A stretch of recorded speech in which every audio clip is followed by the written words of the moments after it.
Please.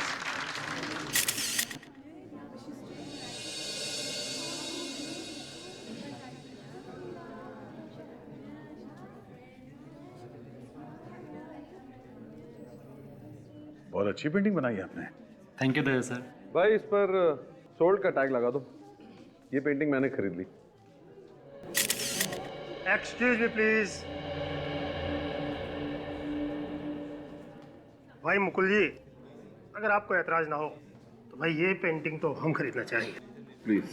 भाई जतेन, बहुत खूब।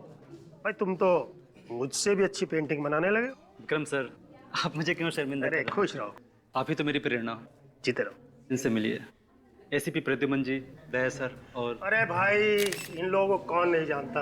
ये लोग तो हमारे देश की शान है। अरे नहीं नहीं विक्रम जी, उल्टा आप जैसे कलाकारों की वजह से ही हमारे देश का नाम रोशन होता है। अरे आप शर्मिंदा कर रहे हैं सर। हेलो।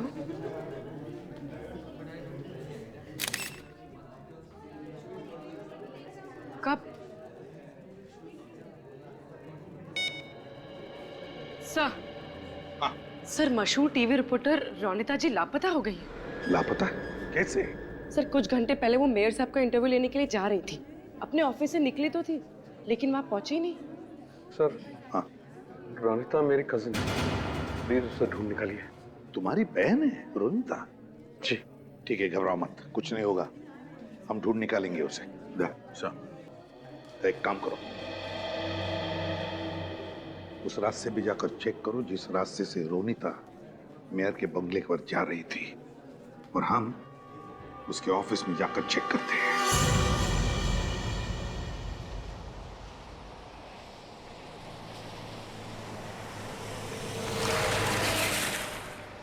सर, हमें रोनिता जी के ऑफिस से निकले हुए 40 मिनट हो गए। वो मेयर साहब से मिलने यहीं से गई होंगी, लेकिन उनकी गाड़ी अभी तक दिखाई नहीं दी। वही समझ में नहीं आ रहा पूर्वी, ये रोनिता जी गायब कहाँ हो गई?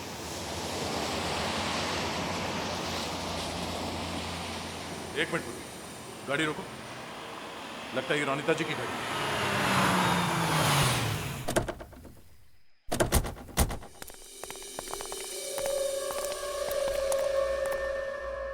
सर, गाड़ी के अंदर तो कोई भी नहीं है और आसपास भी कोई नहीं है।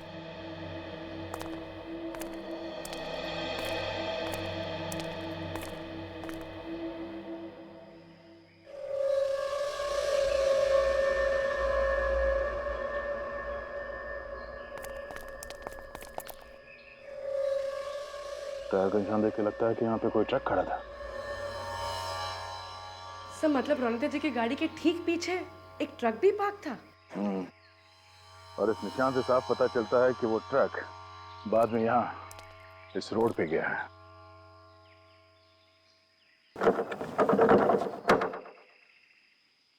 दरवाजा तो बंद है।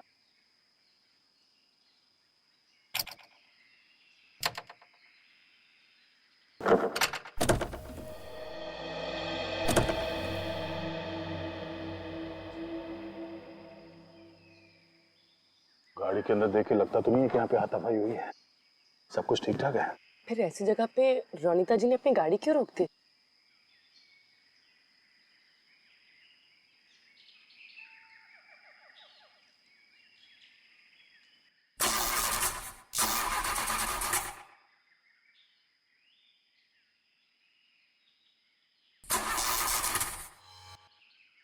हाँ, रोनिता जी की गाड़ी खराब हो गई थी, इसलिए मजबूरन उन्हें गाड़ी यहाँ छोड़नी पड़ी। सर, हो सकता है किडनैपर उनका ट्रक में पीछा कर रहा हो।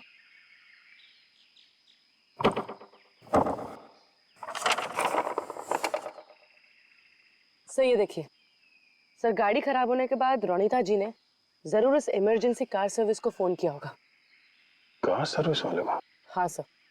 इसका मतलब है कोई ना कोई मैकेनिक तो यहाँ पे आया होगा गाड़ी देखने के लिए, और वही बता सकता है कि यहाँ पे एग्जैक्टली हुआ क्या था। जरा इस सर्विस स्टेशन में फोन करके पता करो। सर।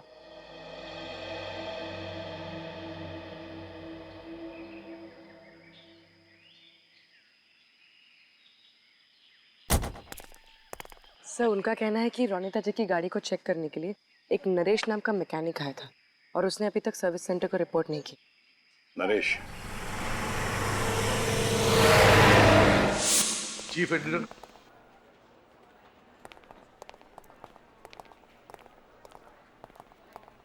आप चीफ एडिटर शंतनु हैं? जी सर, मैं ही हूँ। मैंने ही आपको फ़ोन किया था सर। ओके। देखिए शंतनु जी, हम रोनिता का टेबल चेक करना चाहते हैं। Okay sir. गार्गी ले जाओ। जी सर। Ready? सर आप इधर आइए। शंतनु जी, क्या लगता है आपको, वाकई रोनिता का किडनैप हुआ है? हाँ सर। अच्छा, किसने किया होगा ये? किसी पर शक है आपको? पता नहीं सर, वैसे रोनिता तो एक बहुत ही होशियार और निडर रिपोर्टर थी। उसने कई हाई प्रोफाइल लोगों के गैर कानूनी धंधों का पर्दाफाश किया था सर। ओह।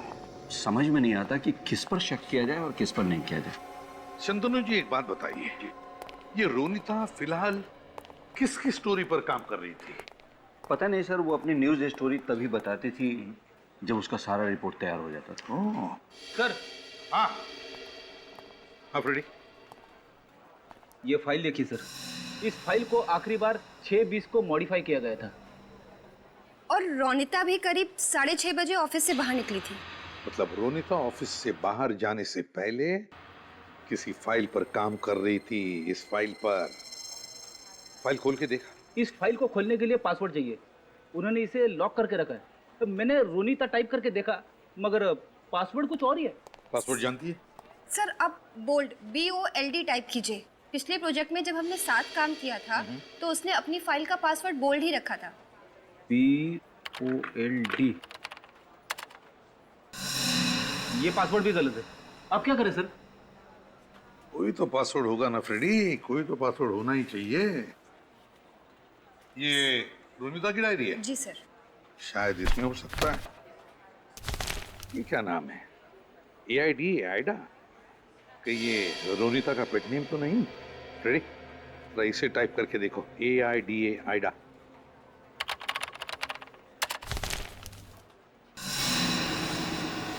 सर, ये फाइल तो डिलीट होगी। फाइल डिलीट हो गई? इसका मतलब है रोनिता ने अपने कंप्यूटर को इस तरह से सेट करके रखा है कि अगर कोई 3 बार गलत पासवर्ड टाइप करे तो फाइल डिलीट हो जाएगी। ऐसा ही हुआ होगा। देखते हैं और कुछ है क्या। व्योम कौन है? सर व्योम को रोनिता का दाहिना हाथ समझिए। उसकी न्यूज़ स्टोरी के लिए सारी जानकारी वही ढूंढ कर लाता था। अच्छा, तो फिर ये व्योम जरूर जानता होगा कि रोनिता किसकी स्टोरी पर काम कर रही थी। व्योम।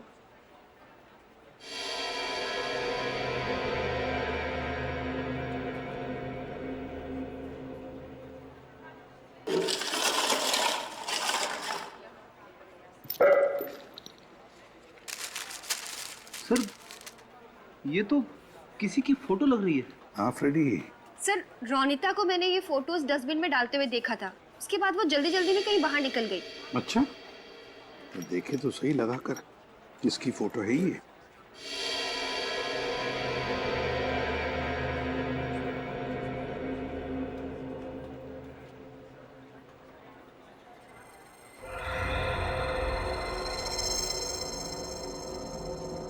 ये देखो फ्रेडी, ये मुकुल है, मुकुल।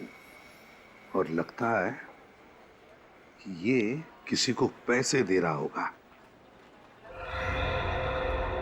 फिर जरूर ये रोनिता मुकुल की स्टोरी पर ही काम कर रही थी।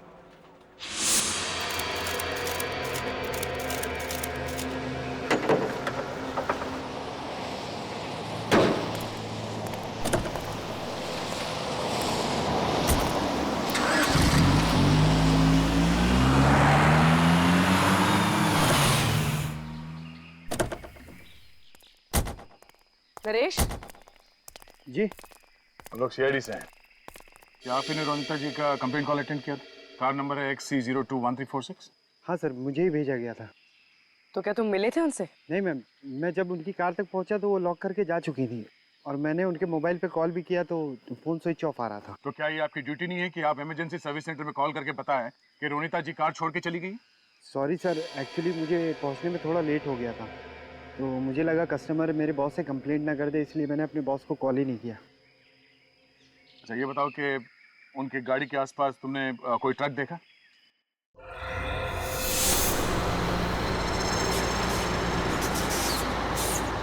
हाँ सर, जब मैं गाड़ी के पास पहुंचा था एक आइसक्रीम ट्रक को जाते हुए देखा। Ice cream truck?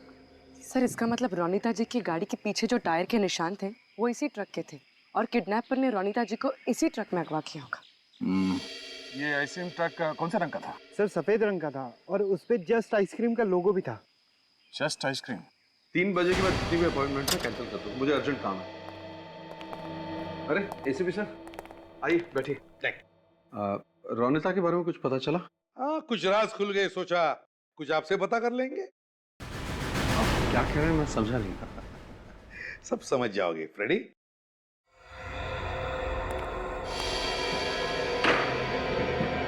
ये सब क्या हो रहा है? आप मुझ पर शक कर रहे हैं? मैं भला अपनी कजिन को क्यों अगवा करवाऊंगा? इसलिए ये फोटोग्राफ आपको कहां से मिला? सवाल हम तुम्हें पूछने आए, उल्टे सवाल पे सवाल तुम हमें पूछे जा रहे हो। वाह, बताओ कौन है ये आदमी? और उसे पैसे ही दे रहे हो ना तुम?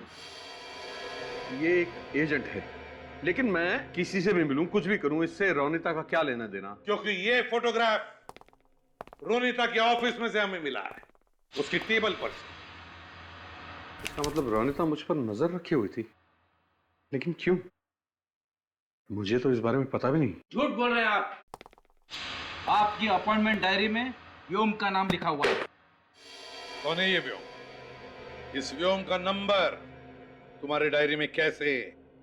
क्यों? सर ये वो आप मेरी पूरी बात सुन लीजिए। मुकुल जी, तुम्हारे मेहमान बनकर हम तुम्हारे एग्जीबिशन में आए थे, अब तुम हमारे मेहमान बनकर हमारे ब्यूरो में चलिए।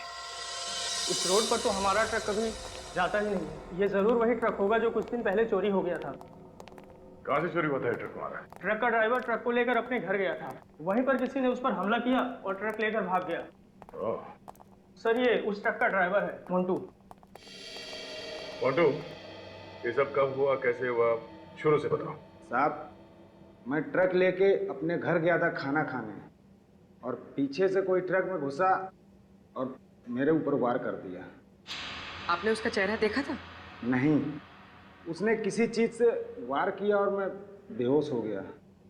अच्छा, उस आदमी के बारे में कुछ और बता सकते हो? साहब उसके शरीर से मांस की बदबू आ रही थी। मांस की बदबू? Thank you.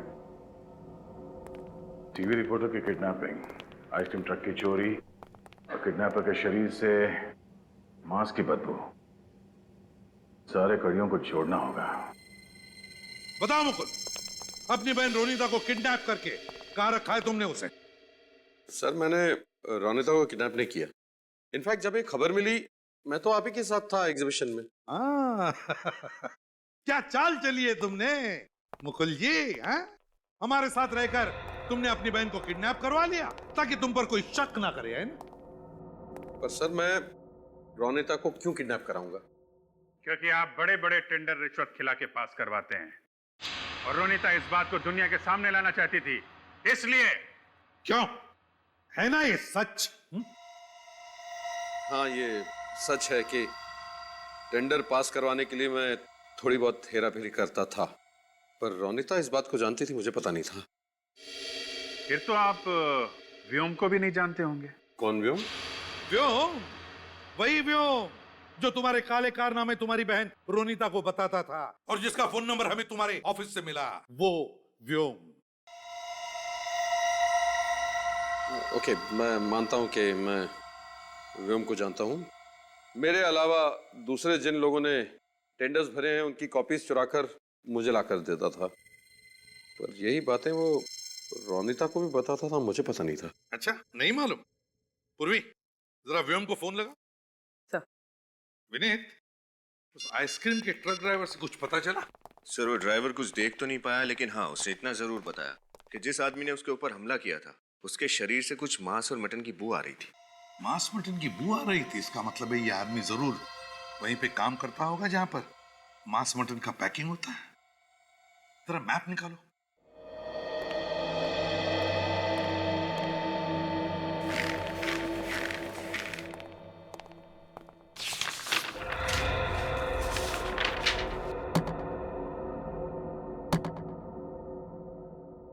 एक, ये 2, 3 और ये है 4।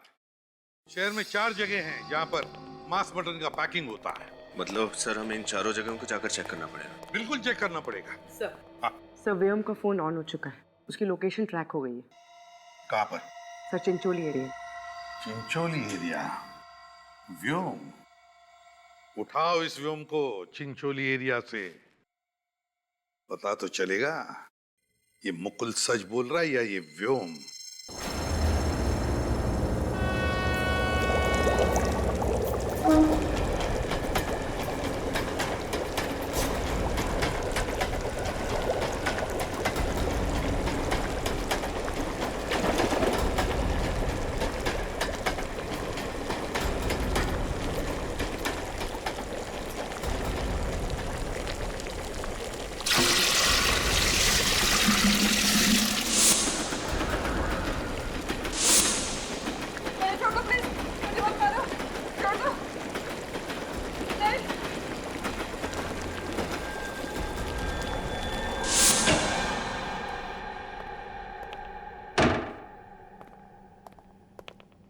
व्योम जी। जी आप लोग? सीआईडी। रोनिता जी के बारे में आपसे कुछ बात करनी है। रोनिता? कौन रोनिता? पता नहीं सर, इनके दिमाग में क्या चल रहा है, पहले मना करते फिर मान जाते।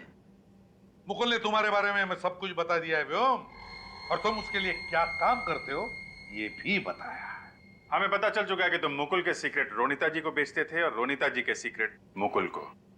दोनों को डबल क्रॉस कर रहे हो तुम। अब आप लोगों को सब पता चल ही चुका है तो मैं और क्या बोलूं? रोनिता को किडनैप करके कहाँ रखा है? क्या रोनिता किडनैप हो गई है? नाटक मत कर, समझा? नहीं सर, मैं सच बोल रहा हूँ। मुकुल जी के बारे में खबर देने के बदले रोनिता मुझे ढेर सारे पैसे देती है। मैं भला उससे किडनैप क्यों करूंगा? आज सुबह कहाँ थे तुम? मैं मुकुल जी के ऑफिस में था, आप चेक कर सकते हैं। रोनिता से तुम्हारी आखिरी बार बात कब हुई थी? मुकुल जी के ऑफिस से निकलने के बाद मैंने उसे फोन किया था। कितने बजे? 1 मिनट, ये 12 बजे। 12 बजे? वो 12 बजे तो गायब हुई थी। और सर हमने रोनिता का मोबाइल चेक किया था, उसमें इनका नाम और नंबर दोनों ही नहीं थे। मैंने उसके प्राइवेट नंबर पर फोन किया था, ये वाला नंबर देखिए। मतलब ये सब काम करने के लिए रोनिता जी ने अलग नंबर रखा था, प्राइवेट नंबर? क्या बात हुई थी रोनिता के साथ? फोन कनेक्ट हुआ था, मैं हेलो हेलो कर रहा था, लेकिन सामने से कोई आवाज नहीं आई। हाँ, लेकिन आसपास कोई रेलवे ट्रैक जरूर होना चाहिए, क्योंकि ट्रेन की आवाज आ रही थी। अच्छा, ट्रेन की आवाज? तो फिर अभिजीत, रेलवे लाइन के आसपास जितने भी मीट पैकिंग फैक्ट्रीज हैं चेक करो।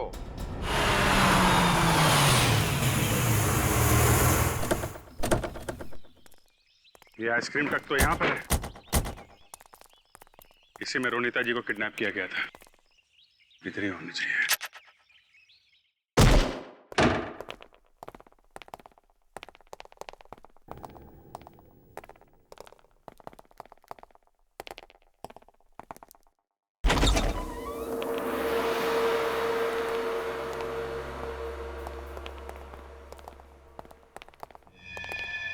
अरे ये सब कौन है?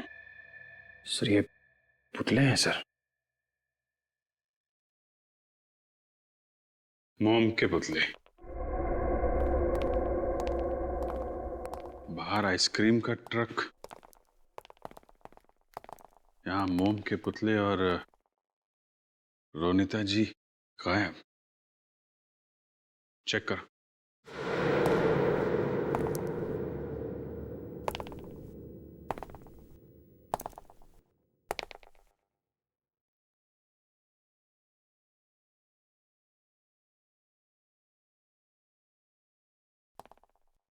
रोनिता इतनी फेमस हो गई कि लोग उसका पुतला बनाने लगे।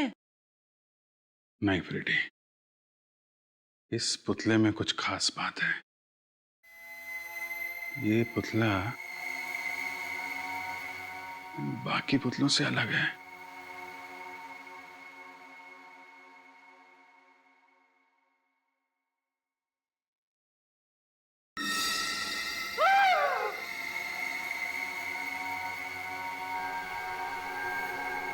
रोनिता जी,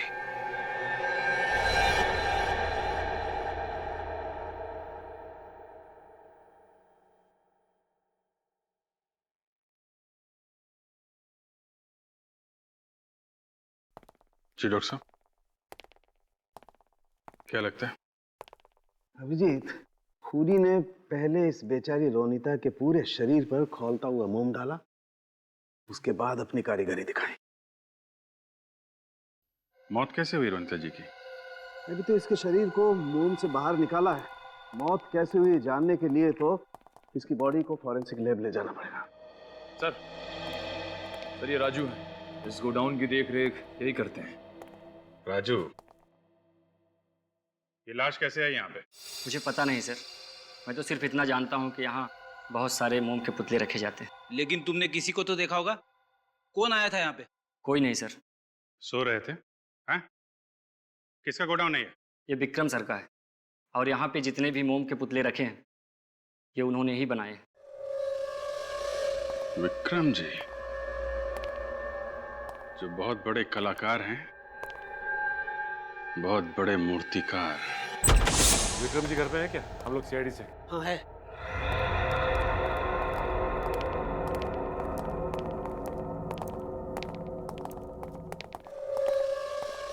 कहिए सर, मैं आपके लिए क्या कर सकता हूँ? तुम्हारे वर्कशॉप में विक्रम जी हमें रोनिता जी की लाश मिली है। लाश? क्या? लाश मेरे वर्कशॉप से? जी हाँ। क्यों खून किया आपने उनका? तुम्हें क्या लगा किसी को पता ही नहीं चलेगा कि वो मोम का पुतला नहीं, एक औरत की लाश है जिस पर मोम की परत चढ़ी हुई है? बताइए, क्यों किया इतने बेदर्दी से खून? मैंने रोनिता जी को नहीं मारा सर। मैंने जानता कि रोनिता जी की लाश का पुतला बनाकर किसने और क्यों मेरे वर्कशॉप में रखा। सर मैं तो पिछले कई दिनों से अपने वर्कशॉप में गया ही नहीं सर। आप लोग चाहें तो वहां जाकर पूछताछ कर सकते हैं सर। मैं रोनिता जी को जिंदगी में कभी मिला तक नहीं सर। अब मेरा उनसे कोई संबंध ही नहीं। मैंने तो सिर्फ उनको टीवी पर देखा है बस। चलो मान लिया विक्रम जी कि तुम रोनिता जी को जानते ही नहीं थे, लेकिन एक बात तो बता सकते हैं कि उनकी लाश से बना ये मोम का पुतला तुम्हारे वर्कशॉप में कैसे? वो मैं नहीं जानता सर।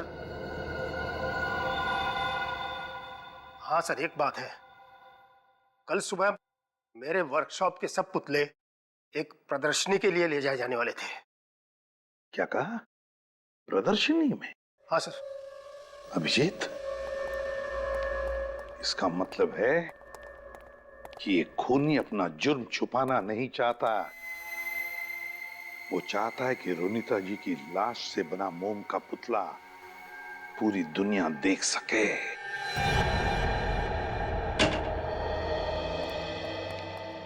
यार साळुंखे, क्या इसकी मौत जहर से हुई थी? नहीं बाप, बिल्कुल नहीं। मगर सर, इनके बॉडी पे तो कोई निशान भी नहीं है, और ना ही इन्हें गोली मारी है या किसी ने चाकू मारा है, तो फिर इनकी मौत हुई कैसे? रोनिता जी की मौत दम घुटने की वजह से हुई। दम घुटने की वजह से? हाँ। मतलब सर, खूनी ने पहले रोनिता की सांसें रोक दी, उसके बाद इसके शरीर पर गर्म मोम डाला। नहीं विनीत, जब रोनिता जी पर गर्म मोम डाला गया उस वक्त ये जिंदा थी। जब इस पर खौलता हुआ मोम डाला गया तब ये जिंदा थी? हाँ। यार साळुंखे, ये तू किस बेसिस पे कह सकता है? ये देखो, ये इनके शरीर पर देखो, चमड़ी जगह जगह से जल गई है, और कहीं कहीं से तो ये देखो, ये चमड़ी निकल भी रही। सिर्फ इतना ही नहीं सर, हमें रोनिता के खून में से नींद की दवा मिली है। इसलिए लगता है कि खूनी ने पहले इसे दवा देकर गहरी नींद में सुला दिया और उसके बाद खौलता हुआ मोम इसके शरीर पर डाल दिया। और वो गरम गरम मोम जब इनके शरीर पर पड़ा तो इनकी चमड़ी जल गई, और बाद में वही मोम जब ठंडा हो गया तो इनके पूरे शरीर पर मोम की एक मोटी परत, एक लेयर जम गई। सर, और इसकी वजह से रोनिता का दम घुट गया? हाँ। खूनी ने बेचारी पर खौलता हुआ मोम डाल दिया ताकि एक खूबसूरत सा पुतला बने और फिर लोग इसे एग्जीबिशन में देख सकें।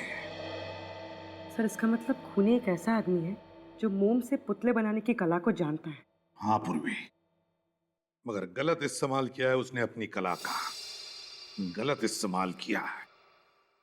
विक्रम के बारे में क्या पता चला? तो विक्रम का हमारे पास कोई क्रिमिनल रिकॉर्ड नहीं है। क्या? विक्रम का कोई भी क्रिमिनल रिकॉर्ड नहीं? एसीपी प्रद्युमन, या क्या? ठीक, हम पहुंचते हैं। क्या हुआ सर? प्रसिद्ध लेखिका शर्मिला जी गायब हो गई है। मैं ही शर्मिला का पति हूँ। आप ही ने फोन किया था हमें? जी हाँ, शर्मिला अचानक गायब हो गई, तब से मैं बहुत टेंशन में हूँ। देखिए राकेश जी, आप टेंशन बिल्कुल मत लीजिए। आपकी पत्नी शर्मिला जी को हम ढूंढ निकालेंगे। अच्छा ये बताइए कि आपकी पत्नी शर्मिला जी कब गायब हुई थी? सर वो मॉर्निंग वॉक के लिए निकली थी। आपकी पत्नी हर रोज मॉर्निंग वॉक करने जाती है? जी हाँ। तो फिर उनके गायब होने की खबर आपने हमें पहले क्यों नहीं दी? सर ऐसा है कि शर्मिला एक कामयाब लेखिका है। वो कब कहाँ किससे मिलने जा रही है ये हर समय बताकर तो नहीं जाती। और फिर वो स्वाभिमानी और कड़क मिजाज की। हर वक्त कोई उसे टोकता रहे ये उसे पसंद नहीं। लेकिन जब वो नहीं आई तो मुझे चिंता होने लगी कि वो कहीं कोई मुसीबत में तो नहीं है। तो फिर आपने शर्मिला जी को फोन करने की कोशिश नहीं की? कई बार फोन किया लेकिन उसका फोन स्विच ऑफ बता रहा है। मिस्टर राकेश, आपकी पत्नी की किसी के साथ बहस वगैरह हुई थी? देखिए सर, वो सिर्फ किताबें या कहानियां नहीं लिखती, वो एक क्रिटिक भी है। वो अखबार में कला के बारे में, फिल्म के बारे में, सामाजिक मुद्दों के बारे में भी लिखती है। उसे किसी का डर नहीं। जो सच है वो अपने अखबार में लिखती है।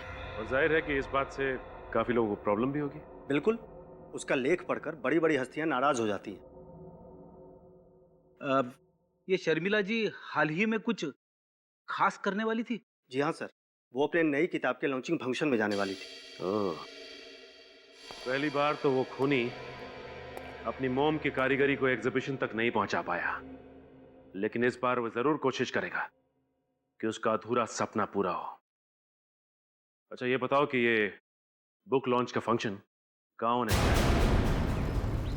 सर शर्मिला जी की बुक लॉन्च की तैयारी चल रही है। मतलब वो किडनैपर कभी भी यहाँ पे आ सकता है। एक्सक्यूज मी, हम लोग सीआईडी से हैं। क्या बात है? यहाँ पे कितने लोग काम करते हैं? 7-8 लोग। और आप इन सबको जानती हैं? जी हाँ, मेरी मैनेजमेंट कंपनी के लोग हैं। ठीक है, कोई अनजान आदमी या औरत दिखे तो हमें तुरंत इन्फॉर्म करना, ठीक है? Sure sir. Madam, madam, madam जल्दी इधर आइए।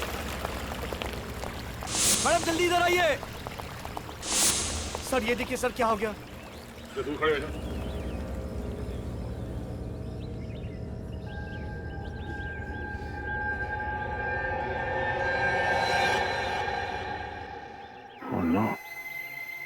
लाश।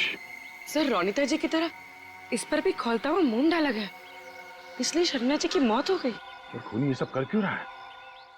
और शर्मिला जी की मोम के पुतले को यहाँ अंदर लाया कैसे? ये पुतला अंदर आया कैसे? आपने से किसी ने उस खूनी को देखा? बट सर, जब मैं टेरेस पे आई थी तब ये पुतला यहाँ नहीं था। जब आप यहाँ आई तो मेन डोर का ताला ठीक था? यस मैम, मैंने अपनी चाबी से दरवाजा खोला था। सर स्विमिंग टैंक साफ करने के लिए कोई आदमी आया तो था। तब आप कहाँ थी? एक्चुअली मैम, डेकोरेशन का सामान आया था तो मैं वही लेने गई थी। शायद तभी। हाँ हाँ, तभी एक आदमी आया तो था। तुमने उस आदमी का चेहरा देखा? दूर से देखा था सर, कुछ याद नहीं है। रोनिता की मोम के पुतले में लाश, और अब शर्मिला की लाश मोम के पुतले में। क्या कनेक्शन हो सकता है? सर शर्मिला जी की फोरेंसिक रिपोर्ट आ गई। सर इनकी मौत भी वैसे ही हुई थी जैसे रोनिता जी की हुई थी। ये देखो, गरम मोम की वजह से चमड़ी जल गई, खून में नींद की दवाई, दम घुटने से मौत। अभिजीत, बिल्कुल वही तरीका मरने का। सर इस खूनी के सीने में तो दिल ही नहीं। कितनी बेरहमी से खून किया इसने दोनों का। सर दोनों ही खून में कनेक्शन दिख रहा है।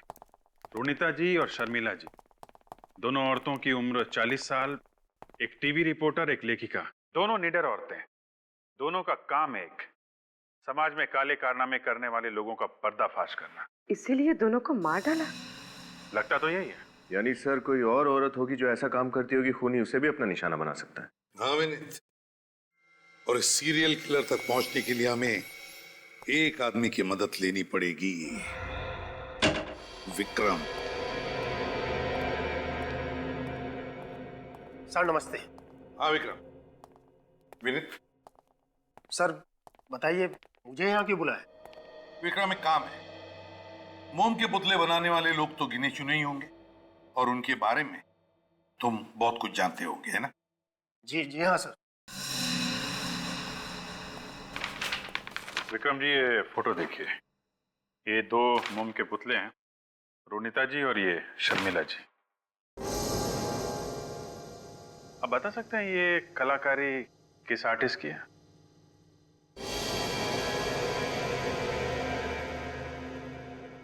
सर दोनों पुतले एक ही कलाकार के बनाए हुए हैं।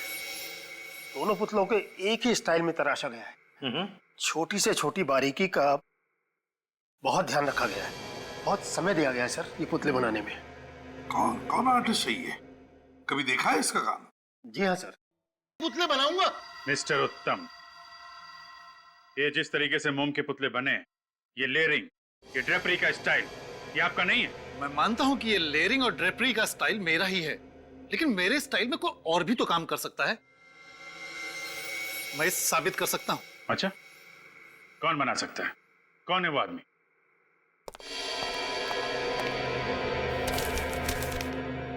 ये चिट्ठियां मुझे किसी गुमनाम शख्स ने लिखी है सर, यही वो आदमी है।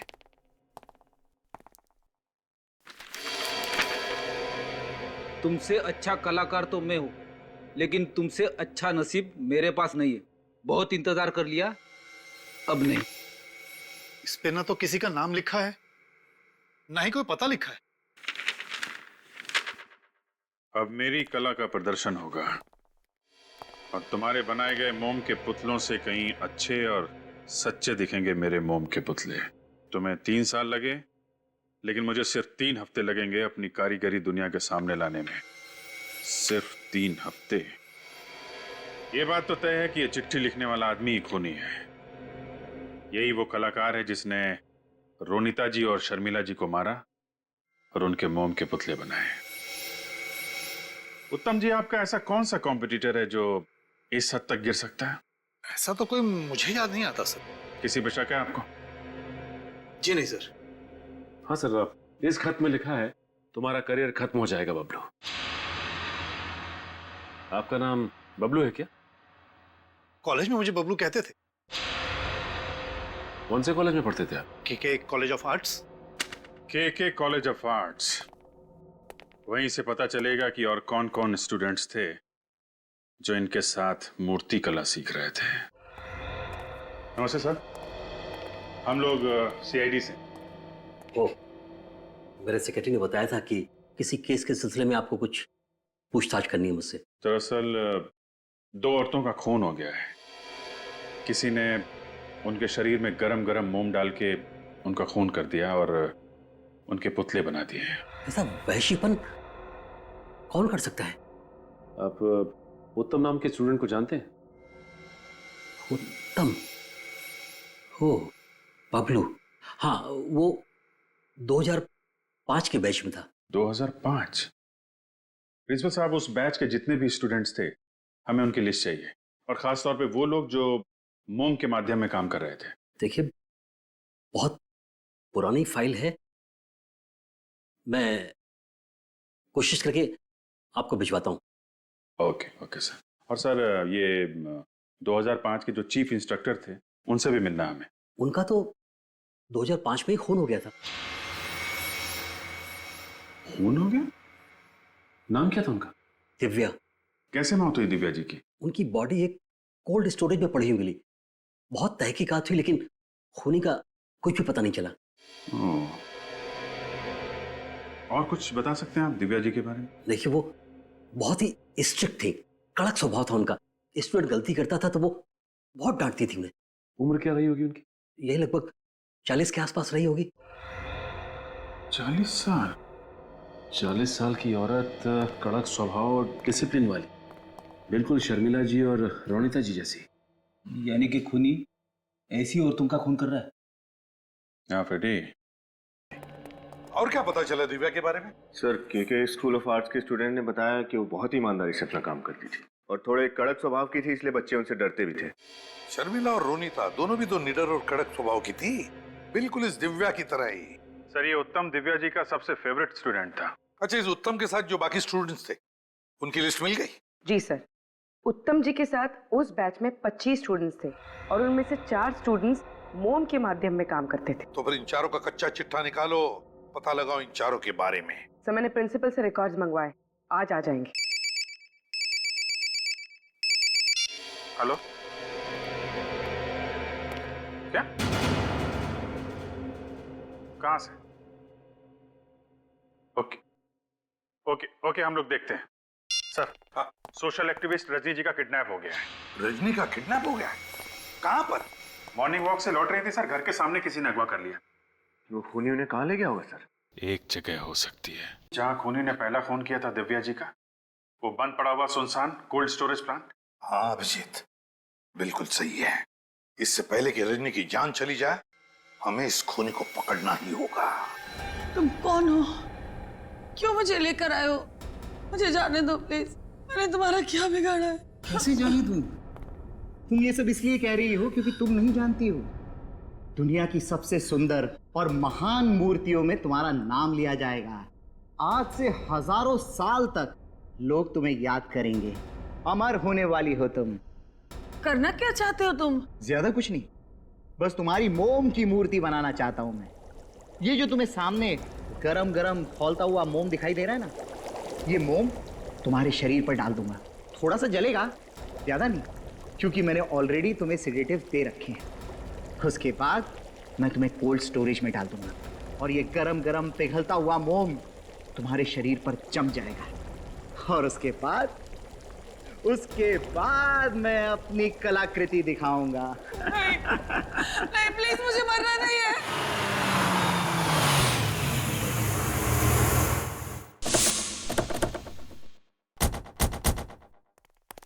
यही है वो पुराना कोल्ड स्टोरेज, संभाल के।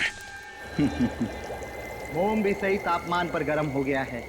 नहीं, मुझे नहीं मरना है। छोड़ दो मुझे।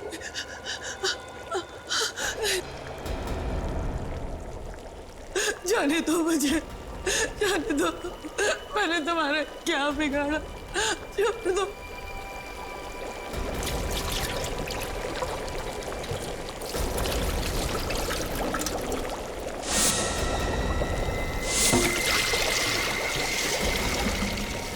जाने दो, भगवान के लिए छोड़ दो मुझे। तुम ऐसा नहीं कर सकते। नहीं, नहीं, मुझे जाने दो मुझे। शुभ काम के समय रोया नहीं करते, हंसो, मुस्कुराओ। अरे मुस्कुराओ, तुम्हारे अमर होने का समय आ गया है। तुम मेरी सबसे खूबसूरत कृति होगी और तुम्हारी मूर्ति की नुमाइश मैं नेशनल म्यूजियम में करूंगा।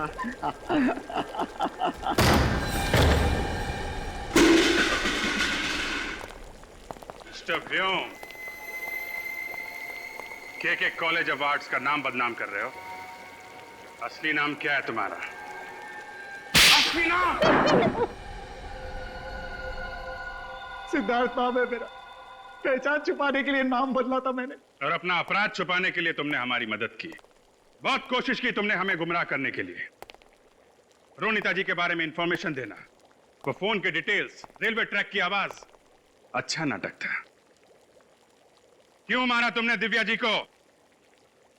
हमेशा मुझे डांटती रहती थी। उत्तम ही उसका सबसे चहेता स्टूडेंट था। इसी कोल्ड स्टोरेज में हम लोग प्रैक्टिकल्स के लिए आया करते थे और इसी कोल्ड स्टोरेज में उसने सबके सामने मेरा अपमान किया था। और इसीलिए तुमने दिव्या जी को इस कोल्ड स्टोरेज में मारा और उत्तम के स्टाइल में उसका पुतला बनाया ताकि उत्तम फंस जाए। हाँ, दिव्या जैसी औरतों को मारकर मैं अपना गुस्सा उतारता रहा।